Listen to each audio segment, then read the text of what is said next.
Hello प्यारे बच्चों, good evening. कैसे हैं आप सब? उम्मीद करते हैं आप लोग बहुत अच्छे होंगे, बेहतरीन तरीके से पढ़ाई कर रहे होंगे। प्यारे बच्चों, 11th क्लास का ज्योग्राफी का एग्जाम है, उसके लिए मैं बहुत ही महत्वपूर्ण सब्जेक्टिव क्वेश्चंस लेकर के आया हूं। इस क्लास को आपको ध्यानपूर्वक देखना है प्यारे बच्चों, और बहुत ही इंपॉर्टेंट ये सारे के सारे सब्जेक्टिव क्वेश्चंस हैं। समझने का प्रयास कीजिएगा और समझने के बाद इसको याद कर लेना अच्छे तरह से, ठीक है। चलिए तो शुरू करते हैं हम लोग। पहला प्रश्न है आपका, भारत के 4 पड़ोसी देशों के नाम बताइए। यानी कि भारत के 4 पड़ोसी देश आपको बताना है प्यारे बच्चों। तो भारत के 4 पड़ोसी देश कौन कौन सा नाम आप लिख सकते हैं? तो ये आपका भारत हो गया। तो भारत के बगल में प्यारे बच्चों ये जो है, ये आपका पाकिस्तान में है ना। ये क्या है, कौन सा पड़ोसी देश है भारत का? ये पाकिस्तान हो गया। इसी प्रकार से प्यारे बच्चों यहाँ पर आपको एक देश है पड़ोसी देश में, ये आपका नेपाल है। कौन है? नेपाल। यहाँ पर आपका सिक्किम के पास एक है, ये आपका भूटान है ना। कौन सा देश है? भूटान। फिर उसके बाद प्यारे बच्चों यहाँ पर एक है जिसका बांग्लादेश है, यहाँ पर एक देश है जिसका नाम म्यांमार है, और इसके बाद ये वाला क्षेत्र में आपका चीन है ना। ये पूरा का पूरा क्षेत्र चीन आपका, ऐसे करके। तो आप कई सारे बता सकते हैं, लेकिन आपको 4 ही बताना है। कितना पूछा है आपको? 4। तो भारत के 4 पड़ोसी देशों के नाम निम्नलिखित है, इस तरह से आपको लिखना है ना। बोर्ड एग्जाम में कैसे लिखना है ये भी हम आपको बताएंगे प्यारे बच्चों, लेकिन आपको 11th क्लास का फाइनल एग्जाम में ऐसे लिखेगा एक एक करके, ठीक। तो भारत के 4 पड़ोसी देश निम्नलिखित है, पाकिस्तान, नेपाल, भूटान, बांग्लादेश, ठीक है। अगला प्रश्न लेते हैं आपका। नेक्स्ट क्वेश्चन है आपका, प्रायद्वीपीय प्रायद्वीप से आप क्या समझते हैं? किसको प्रायद्वीप बोलते हैं प्यारे बच्चों? तो प्रायद्वीप बोलते हैं भूमि का वह हिस्सा, भूमि का वह हिस्सा जो 3 तरफ से पानी से घिरा हुआ हो, समुद्र से घिरा हुआ है। यानी कि प्यारे बच्चों ये हमारा प्यारा सा भारत है। ये क्या है? ये प्रायद्वीपीय पठारी भारत है ना, प्रायद्वीपीय। क्यों? क्योंकि इस साइड में आपका अरब सागर है। कौन सा सागर है? अरब सागर। इस साइड में आपका बंगाल की खाड़ी है। क्या है? बंगाल की खाड़ी। और नीचे में आपका क्या है प्यारे बच्चों? नीचे में आपका हिंद महासागर। तो इधर भी पानी हो गया, इधर भी पानी हो गया, इधर भी पानी हो गया, यानी 3 तरफ से पानी से घिरा हुआ क्षेत्र। तो भूमि का वह हिस्सा जो 3 तरफ से पानी से घिरा हुआ हो, समुद्र से घिरा हुआ हो, उसे क्या कहते हैं? प्रायद्वीप कहते हैं, पेनिनसुला बोलते हैं, ठीक। तो भूमि का वह भाग जो 3 ओर से समुद्र से घिरा हुआ हो और एक ओर से स्थल, ऊपर से क्या है? इधर से स्थल है ना, स्थल, ठीक, इसे प्रायद्वीप कहते हैं। आगे बात करते हैं, भारतीय मानक समय से आप क्या समझते हैं? भारत का स्टैंडर्ड टाइमलाइन। तो भारत का मानक समय प्यारे बच्चों, जिसके अनुसार हमारे पूरे भारतवर्ष में एक ही प्रकार की समय आपको देखने को मिलता है। चाहे आप कन्याकुमारी में हो, चाहे आप उत्तर प्रदेश में हो, चाहे आप जम्मू कश्मीर में हो या बिहार में, कहीं पर, लेकिन समय एक ही है। और भारत का मानक समय रेखा जो है ये कितना डिग्री है? 82.5 डिग्री पूर्वी देशांतर, याद रखिएगा। तो भारत में पूरे देश के लिए जो एक ही समय माना जाता है उसे ही कहा गया है भारतीय मानक समय, और यह आपका 82.5 डिग्री पूर्वी देशांतर पर आधारित है। यानी भारत का जो टाइम का मेजर किया जाता है, मापन किया जाता है, कितना डिग्री पूर्वी देशांतर के आधार पर? 82.5 डिग्री पूर्वी देशांतर के आधार पर, ठीक। अगला प्रश्न है आपका, हिमालय से निकलने वाली 2 नदियों के नाम बताइए। यानी आपको पूछ रहा है कि भाई 2 नदियों के नाम बताने हैं जो कहां से निकलते हैं? हिमालय पर्वतमाला से निकलने वाली। तो हिमालय पर्वतमाला से कई सारी नदियां निकलती है।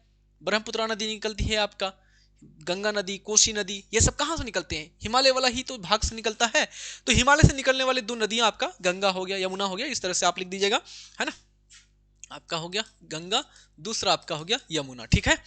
अगला प्रश्न है आपका 5वां नंबर का, पेंजिया से आप क्या समझते हैं? पेंजिया किसको बोलते हैं? तो पेंजिया जो है प्यारे बच्चों, सबसे स्टार्टिंग टाइम पीरियड में, शुरुआती काल में, आज से हजारों लाखों साल पहले, ये जो पृथ्वी है छोटा भाग में बटा हुआ था, है ना, छोटा सा एक टुकड़ा था, जमीन का हिस्सा था, इसी को पेंजिया कहा गया था। क्या कहा गया? पेंजिया। और ये जिस सागर में तैर रहा था इसका नाम था पेंथालासा। क्या नाम था? पेंथालासा। और ये जो भूमि का हिस्सा है इसको कहा गया पेंजिया। और कई, है ना, मतलब कि लंबे अरसे के बाद ये इसमें क्या हुआ? टूट फूट हुआ और ये 2 भागों में बढ़ गया। एक बन गया आपका अंगारा भूमि, अंगारा लैंड, और एक बन गया आपका गोंडवाना। क्या बन गया? गोंडवाना। फिर आगे चल करके और टूट हुआ, अलग अलग द्वीप बने, महाद्वीप बने, है ना। यही आपका था पेंजिया। तो पेंजिया क्या है? एक प्राचीन विशाल महाद्वीप था जिसमें पृथ्वी के सभी वर्तमान में जो भी महाद्वीप है उसी में जुड़ा हुआ था। भूवैज्ञानिकों के अनुसार लगभग 30 करोड़ वर्ष पहले यह महाद्वीप टूटा और टूट करके अलग अलग भागों में बट गया, जिनसे आज अनेकों क्या बने हैं? महाद्वीप बने हैं, ठीक है। किन्हीं 2 विरहत प्लेटों के नाम बताइए। विवर्तनिक प्लेट, यानी कि जो पृथ्वी है प्यारे बच्चों, 7 बड़ी बड़ी प्लेटों में बटा हुआ है और आपका 2 छोटे, ये 12 आपकी छोटी लघु प्लेटों में बटा हुआ है। तो प्यारे बच्चों ये जो बड़ी प्लेटें हैं इसमें से आपको 2 का नाम पूछ रहा है। तो कई सारी प्लेटें हैं, जैसे इंडो ऑस्ट्रेलियन प्लेट हो गया, प्रशांत महासागरीय प्लेट हो गया, उसके बाद उत्तरी अमेरिकी, दक्षिणी अमेरिकी प्लेट हो गया, उसके बाद यूरेशियन प्लेट हो गया, अफ्रीकी प्लेट हो गया, है ना। लेकिन दो आपको बताना है, तो दो बृहद विवर्तनिक प्लेटें निम्नलिखित है। पहला हो गया यूरेशियन प्लेट, यूरोप और एशिया का मिला हुआ जो भाग है यूरेशियन, और दूसरा हो गया आपका अफ्रीकी प्लेट, है ना। दूसरा क्या हो गया आपका अफ्रीकी प्लेट। प्यारे बच्चों, अब आप लोग 12th क्लास में जाने वाले हैं, तो आप लोग सीरियस हो जाइए। आप सब किसी को ईमानदारी से बेहतरीन तरीके से पढ़ाई करनी है 12th क्लास में। 11th क्लास आपने इधर उधर से गुजार लिया, 11th क्लास में आपने पढ़ाई सही से नहीं किया, लेकिन अब आप लोग को जग जाना चाहिए, और आपको 12th क्लास के लिए 2027 में आपका जो बोर्ड एग्जाम है उसके लिए बेहतरीन तरीके से आपको तैयारी में लग जानी है। ठीक, इसके लिए क्या है प्यारे बच्चों, हम लोग जो है अब क्या करेंगे प्यारे बच्चों, आप सबके लिए उम्मीद बैच लेकर के आएंगे, है ना। हर साल लेकर के आते हैं 12th क्लास के बच्चों के लिए उम्मीद बैच। इस बैच में आप सब किसी को ज्वाइन हो जाना है। ज्वाइन करने के लिए प्ले स्टोर से क्या कीजिएगा, उम्मीद क्लासेस जो एप्लीकेशन है इसको आप लोग को डाउनलोड कर लेना है। ठीक है, डाउनलोड करके रख लीजिए। जैसे ही बैच आएगा आपका 7543-044-368 इस नंबर पर कॉल या मैसेज करके पूछ लीजिएगा। ठीक है, जब भी बैच आ जाए। समझ में आ रही बात, बेहतरीन तरीके से यहाँ पर आपको पढ़ाई किया जाएगा, और हम लोगों का हमेशा टारगेट रहता है 400 प्लस 450 प्लस मार्क्स आपका कैसे आ जाए। ठीक है, कई सारे बच्चे यहाँ पर पढ़ करके टॉपर्स बने हैं, तो इसी प्रकार से आप सबको भी अपने सीनियर्स की तरह पढ़ाई करके यहाँ से टॉपर्स बन रहा है। ठीक है, बात करते हैं प्यारे बच्चों आगे। बिहार से होकर के बहने वाली दो नदियों के नाम बताना है। बिहार से होकर कई सारी नदियां बहती हैं, गंडक नदी हो गया, कोसी नदी हो गया, सोन नदी हो गया, पुनपुन हो गया, गंगा हो गया, कई सारी नदियां। तो दो नदी का नाम बताना है बिहार से होकर, है ना, बहने वाली दो नदी। एक आपका गंगा हो गया, है ना, क्या हो गया गंगा, दूसरा आपका हो गया कोसी। ठीक है, क्या हो गया कोसी। आगे बात करते हैं आपका सील और डाइक में अंतर स्पष्ट करें। सील क्या होता है और डाइक क्या होता है, इन दोनों को समझना है। जो सील होता है प्यारे बच्चों, मान लीजिए ये पृथ्वी है, ठीक है। अब पृथ्वी के अंदर से क्या निकल गया, ज्वालामुखी का विस्फोट हुआ। तो जब ज्वालामुखी का विस्फोट होता है प्यारे बच्चों, तो ये जब आपका इस तरह से, है ना, चौड़ाई टाइप का पृथ्वी पर जम जाती है, इसको बोलते हैं सील। यानी कि ये क्या है, एक चट्टान होता है जो कि ज्वालामुखी जो मैग्मा होता है उससे बनता है। और जो डाइक होता है प्यारे बच्चों, डाइक क्या होता है, ये लंबा होकर के, है ना, लंबा होकर के ऐसे करके ऊपर फैल जाता है, इसको बोलते हैं डाइक। इसको क्या बोलते हैं, डाइक।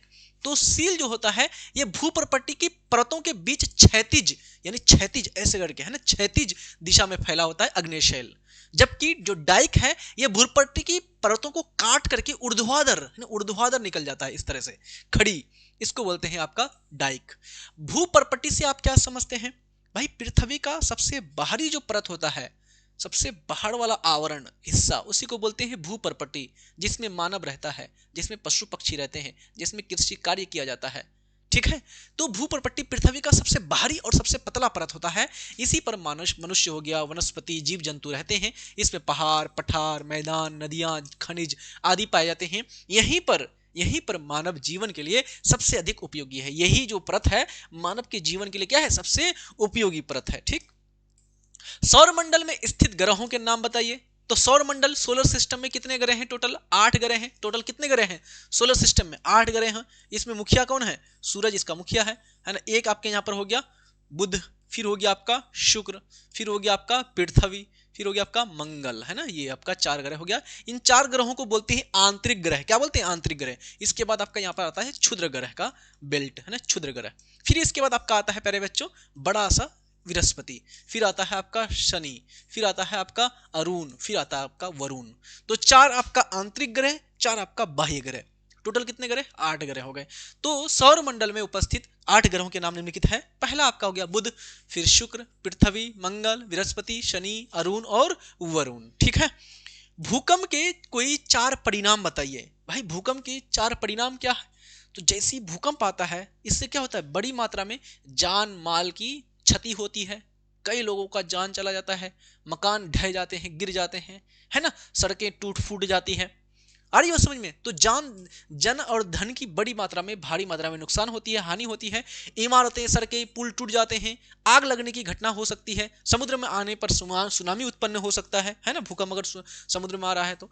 भूकंप के पी तथा एस तरंग में अंतर स्पष्ट करें। यानी कि एक होता है पी तरंग और एक होता है एस तरंग। तो ये जो पी तरंग होता है इसको प्राइमरी वेव बोलते हैं, इसको हिंदी में प्राथमिक तरंग बोलते हैं। क्या बोलते हैं हिंदी में? प्राथमिक तरंग। ये तरंग बहुत खतरनाक होता है, ये सॉलिड में, गैस में, तरल में, सब में दौड़ता है, सब में चलने वाला तरंग है, ठीक है।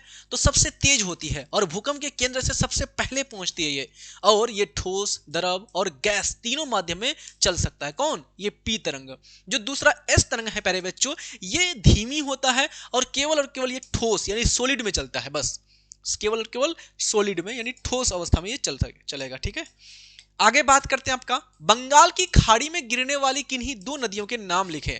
कि भाई दो नदी का नाम लिखना है आपको जो बंगाल की खाड़ी में गिरता है। तो प्यारे बच्चों यहां पर अगर बात करते हैं हम बंगाल की खाड़ी में गिरने वाले दो नदी, एक आपका इधर से हो गया आपका, है ना, गोदावरी नदी हो गया, इसके बाद आपका कृष्णा नदी हो गया, है ना, कावेरी नदी हो गया, उसके बाद आपका इधर से, है ना, ये आपका गंगा नदी हो गया, इधर से आपका आता है ब्रह्मपुत्रा नदी हो गया।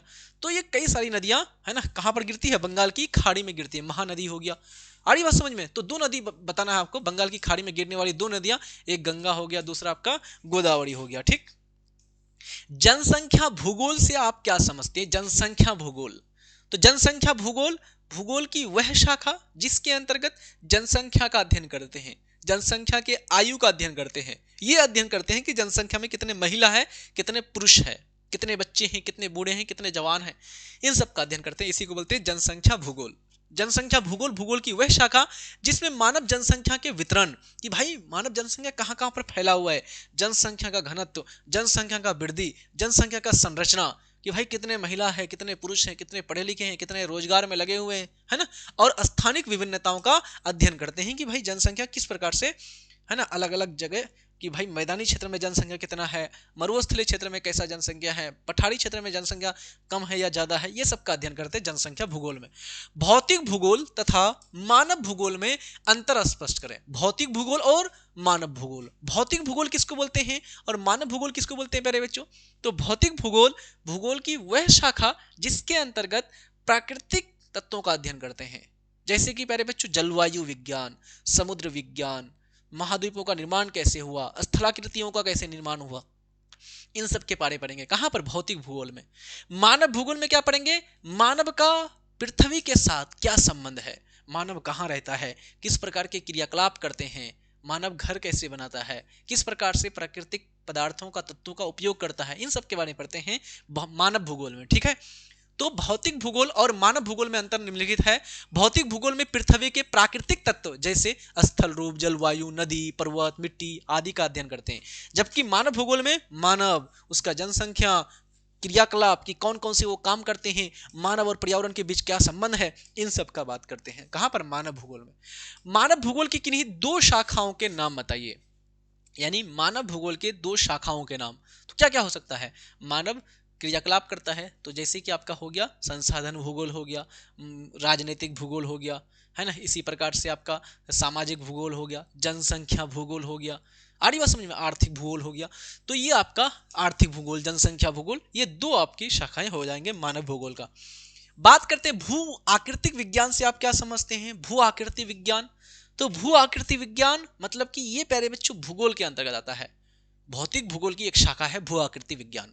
तो भौतिक भूगोल की वह शाखा जिसके अंतर्गत हम अध्ययन करते हैं भूमि के अलग अलग आकृतियों का, अलग अलग रूपों का, कि पर्वत कैसे बना, मैदान कैसे बना, पठार कैसे बना, झील, सागर, समुद्र, महासागर, ये सब कैसे बने, ये सब का उत्पत्ति कैसे हुआ, इन सब का अध्ययन करते हैं। इसी को बोलते हैं भू आकृति विज्ञान, ठीक है।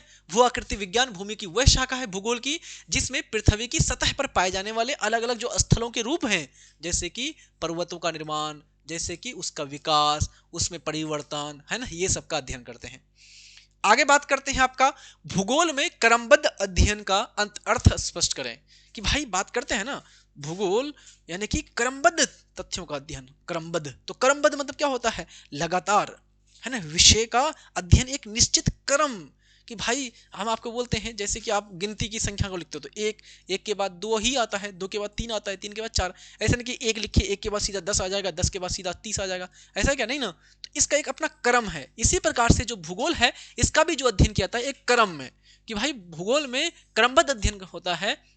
इसका अर्थ है कि पृथ्वी से संबंधित विषयों का अध्ययन एक निश्चित क्रम और व्यवस्था में करना, इसमें पहले प्राकृतिक तत्वों को समझना, फिर मानवीय क्रिया को समझना, फिर बाद में जाकर के दोनों का संबंधों का समझना, है ना, दोनों का संबंधों का अध्ययन, कि भाई पहले हमने प्रकृति का अध्ययन कर लिया, फिर मानव का अध्ययन कर लिया, अब फिर बाद में प्रकृति और मानव के बीच क्या संबंध है, दोनों का अध्ययन कर लिया। कि भाई जैसे कि पहले पर्वत का अध्ययन कर लिया, पठार का अध्ययन कर लिया, फिर उसके बाद हमने अध्ययन किया मानव के बारे में, फिर हमने अध्ययन किया कि मानव कैसे पहाड़ों को काटकर रास्ता बनाता है, ये हो गया संबंध। मानव किस प्रकार से जंगलों को काट करके कुर्सी टेबल दरवाजा खिड़की बनाता है, ये हो गया संबंध। मानव किस प्रकार से जमीन के अंदर से खनिज को निकाल करके आभूषण बनाता है, घर का निर्माण करता है, ये हो गया मानव और प्रकृति के बीच संबंधों का अध्ययन। ठीक है, ये आपका कहलाएगा क्रमबद्ध, है ना, अध्ययन। आगे बात करते हैं आर्थिक भूगोल के विषय क्षेत्र की व्याख्या करें। आर्थिक भूगोल का विषय क्षेत्र, तो आर्थिक भूगोल का विषय क्षेत्र प्यारे बच्चों, आर्थिक भूगोल किसको बोलते हैं? आर्थिक भूगोल भूगोल की वह शाखा जिसमें मानव के आर्थिक गतिविधियों का अध्ययन करते हैं, कि भाई मानव किस प्रकार के क्रियाकलाप करते हैं। जैसे मैं आपका गुलाब सर, मैं क्या कर रहा हूँ, पढ़ा रहा हूँ, तो मेरा पढ़ाना क्या हो गया, क्रियाकलाप हो गया। कोई आदमी कृषि कर रहा है, उसका क्रियाकलाप प्राथमिक क्रियाकलाप कहलाएगा। कोई व्यक्ति फैक्ट्री में काम कर रहा है, वो द्वितीय क्रियाकलाप कहलाएगा। तो आर्थिक गतिविधियों का अध्ययन करते हैं। इसके अंतर्गत कृषि भूगोल आ गया, संसाधन भूगोल आ गया, उसके बाद आपका पर्यटन भूगोल आ गया, है ना, खनिज, ये सब आपके आ जाएंगे। तो बात करते हैं भौतिक आर्थिक भूगोल। भूगोल की वह शाखा है जिसमें मानव की आर्थिक गतिविधियों का भौगोलिक अध्ययन किया जाता है। इसके अंतर्गत कृषि भूगोल, उद्योग भूगोल, खनिज भूगोल, ऊर्जा, संसाधन, परिवहन, व्यापार, वाणिज्य, इसका वितरण और विकास का अध्ययन किया जाता है। ठीक है, आगे बात करते हैं भारत में स्थित किन्हीं दो पठारों के नाम लिखें।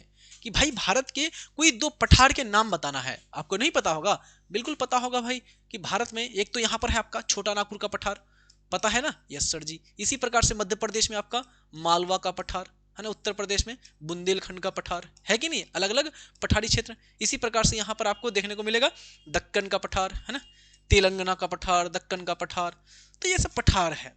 तो दो ही पठार का नाम पूछ रहा है आपको, तो लिख दीजिए भारत में स्थित, है ना, दो पठार निम्नलिखित है। एक हो गया आपका दक्कन का पठार, एक हो गया आपका छोटा नागपुर का पठार, है ना, दक्कन का पठार, छोटा नागपुर का पठार, इस तरह से। आ रही बात समझ में? तो प्यारे बच्चों, इस प्रकार से हमने यहाँ पर 20 महत्वपूर्ण आपको शॉर्ट क्वेश्चंस कराए।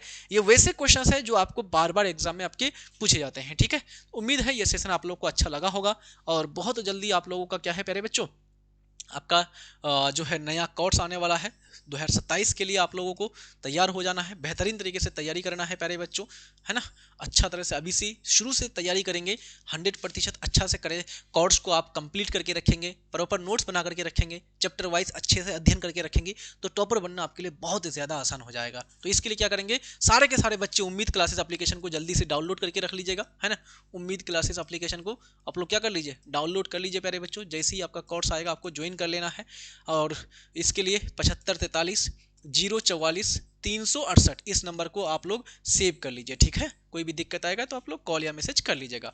चलिए, तो फिर पढ़ते रहिए आप लोग अच्छी तरह से, हंसते रहिए, मुस्कुराते रहिए। तब तक के लिए जय हिंद, धन्यवाद, bye, take care and love you all.